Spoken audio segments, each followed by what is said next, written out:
kindergarten. Could you tell us a little bit about Furry? Furry started in kindergarten. I have an adopted son whose name is McKellen, or Mackie, and he was born with fetal alcohol syndrome and multiple medical complexities. And kindergarten was going to be hard. And Mac uses a wheelchair. He couldn't talk. He couldn't do a lot of things the other kids did. And I was worried about how he was going to be accepted by the other children.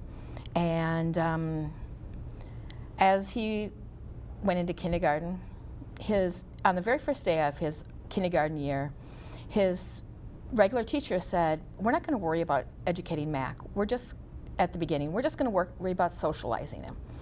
And at first I was getting a little mad. He needs to learn something. But she was right. He needed to be able to learn to be around other kids and how to do everything else like everybody else. And so I worked with teacher, and we learned how to help Mac together.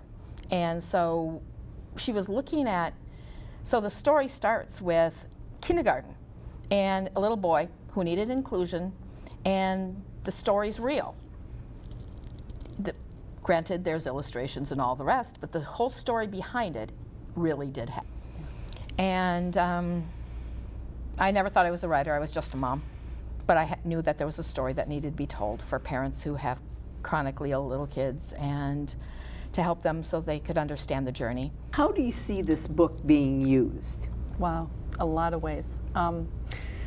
One of the ways is it's an inclusive book, and it's a book on disability, but it's not disability in any way of talking about it. It just is, and there aren't very many books that just allow life to happen, to become just what it is at that moment, and this book does that.